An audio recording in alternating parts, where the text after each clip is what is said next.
Halo, assalamualaikum warahmatullahi wabarakatuh, teman-teman. Jadi di kesempatan kali ini saya akan mencoba untuk review atau sharing pemakaian DJI Pocket 3 selama beberapa bulan terakhir ini, teman-teman.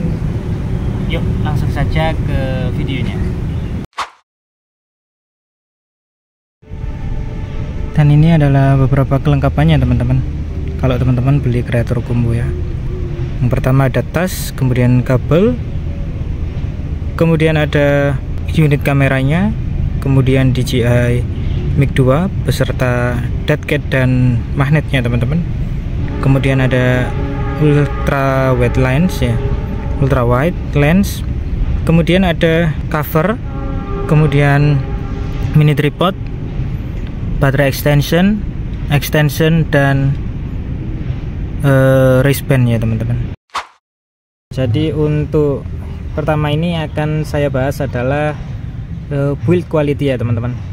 Kalau teman-teman yang terbiasa pakai action cam, teman-teman bakal berasa banget sih. Ini ya memang mechanical sih, dan ini barangnya kecil, takutnya kayak ringkih gitu ya, teman-teman.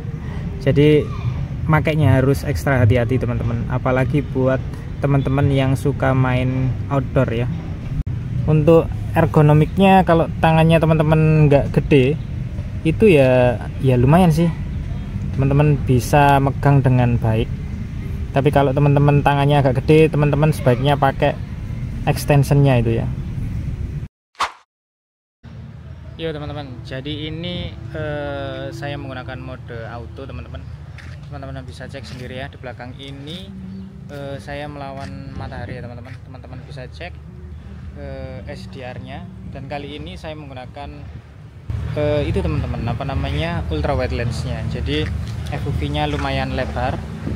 Saya suka yang lebar seperti ini, teman-teman. Oke, teman-teman, dan sekarang ini saya menggunakan DJI Mic 2 ya, teman-teman. Ini posisinya saya taruh di dalam baju, teman-teman. Gimana suaranya? Apa terdengar cukup jelas? Cek 1 2 3. Suara percobaan menggunakan DJI Mic 2 ditandem dengan DJI Pocket 3, teman-teman. Jadi kurang lebih seperti ini, teman-teman. Dan ini yang saya gunakan adalah normal color ya, teman-teman, nggak pakai D-Log M, karena menurut saya ya dia itu lebih HDR sih daripada pakai D-Log M-nya. Padahal seharusnya D-Log M-nya lebih HDR ya, teman-teman. Tapi nggak tahu kenapa saya lebih suka yang ini. Dan ini adalah FOV ketika saya menggunakan ultra wide lens-nya ya, teman-teman. Jadi memang cukup lebar, jadi tangan nggak perlu capek-capek. Dan sekarang coba saya aktifkan face tracking-nya ya, teman-teman. Lah, dan ini face tracking-nya posisi on. Jadi kalau seperti ini, dia kameranya akan mengikuti saya sendiri ya, teman-teman, tanpa saya melakukan adjustment gimbalnya ya. Jadi dia akan mencari wajah saya sendiri, teman-teman. Jadi kelebihannya, salah satu kelebihan yang paling saya sukai adalah ini, active track-nya ya, teman-teman. Nanti kita coba lebih ekstrim active track-nya ini, teman-teman. Oke, teman-teman, jadi kali ini mau nyobain active track-nya ya. Jadi ini beneran nggak ada yang megangin kameranya. Terus ini ketika saya berjalan ya, teman-teman. Jadi ini berjalan santai, dia bisa ngikutin. Apakah masih bisa ngikutin saya? Saya coba lari kecil. Oke, teman-teman. Oke, masih bisa ngikuti sejauh ini. Dan backgroundnya termasuk lumayan yang rame ya, teman-teman. Coba saya lari sedikit cepat, teman-teman. Apakah dia masih bisa mengikuti saya, teman-teman? Jadi seperti ini active track-nya ya, teman-teman. Oke. Dan sepertinya ini masih bisa nge-track saya ya, teman-teman. Jadi seperti itu untuk active track-nya, teman-teman. Ini saya coba lari, teman-teman.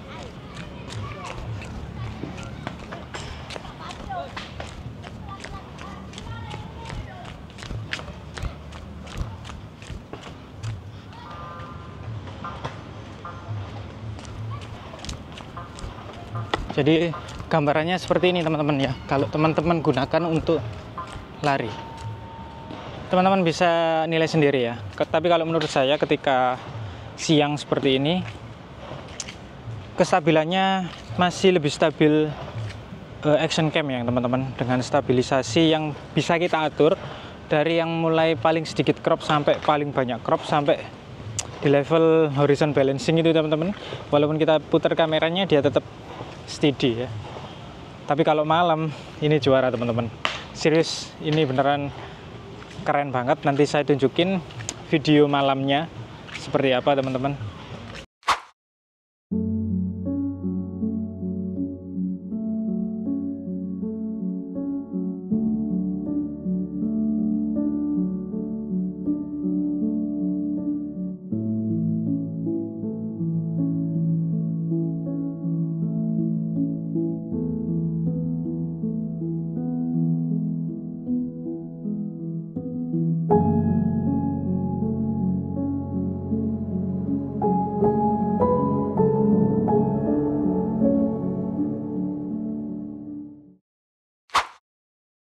Oke teman-teman, jadi daripada penasaran, ini saya coba rekamkan di mode HLG ya teman-teman.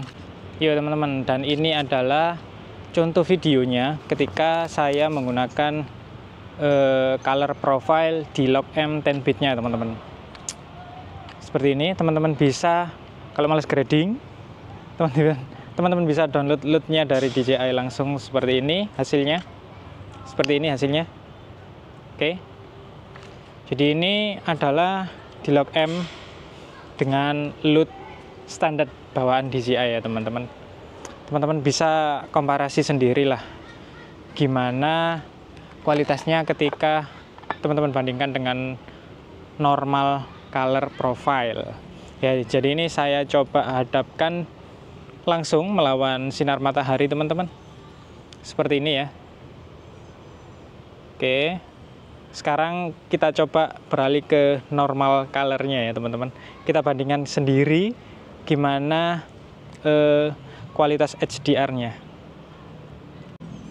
Ya teman-teman, dan sekarang ini teman-teman berada di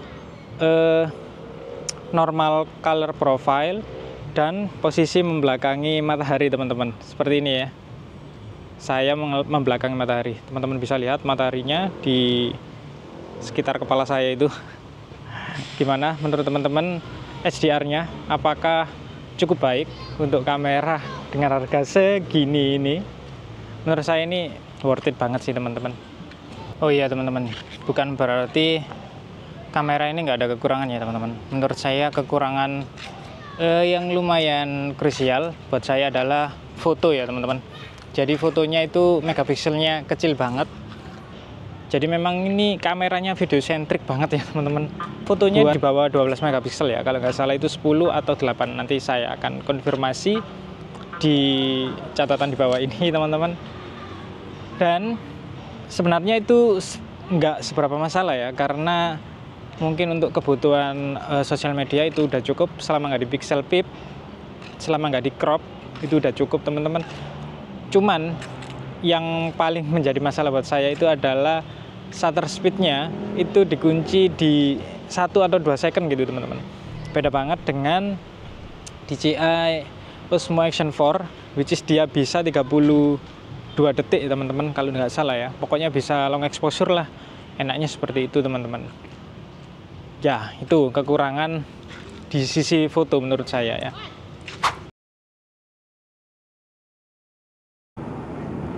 Oke, cek 1 2 3. Oke teman-teman, jadi kali ini saya lagi ngetes DJI Pocket 3 dan kondisinya ini malam hari ya teman-teman, dan ini low light, dan lampu utama yang ada di sini itu adalah penerangan jalan umum ya teman-teman. Teman-teman bisa cek sendiri ya kualitas low lightnya. Oke teman-teman, seperti ini. Ini 4K 25 fps auto ya teman-teman.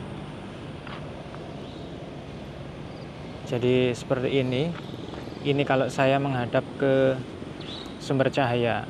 Sumber cahaya di sini PCU ya teman-teman. penerangan jalan umum. Gimana menurut teman-teman kualitas low light-nya? Sebagai perbandingan, saya akan mencoba ini ya teman-teman, rekam juga dengan DJI Osmo Action 4.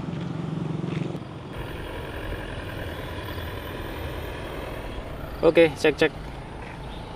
Nah, ini saya bandingkan dengan DJI Osmo Action 4 teman-teman. Ini kalau membelakangi sumber cahaya, dan kalau ini ketika menghadap ke sumber cahaya. Dan sumber cahayanya termasuk low light banget ya teman-teman, karena hanya penerangan jalan. Teman-teman bisa lihat di belakang saya itu gelap. Terus kalau di belakang saya sebelah sini ya itu ya lumayan terang karena ada patung yang ada lampunya itu teman-teman. Gimana teman-teman? Menurut teman-teman perbedaannya? Jadi ini samping-sampingan gini ya teman-teman.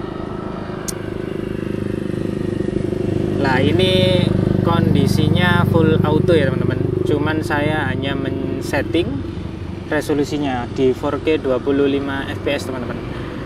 Nanti akan saya coba di ISO rendah sampai ISO yang lebih tinggi ya teman-teman.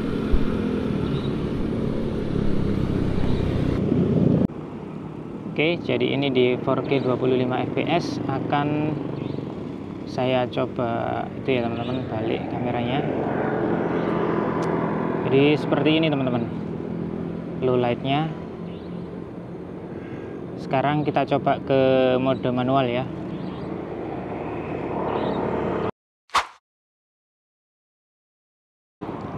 Oke teman-teman, jadi ini saya rekam di 4K 25 fps, shutter speed 1/50 dan ISO 50 ya teman-teman.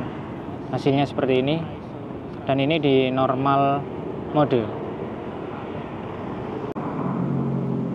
ISO 800, normal color, ISO 400 di log M, 4K 25 fps.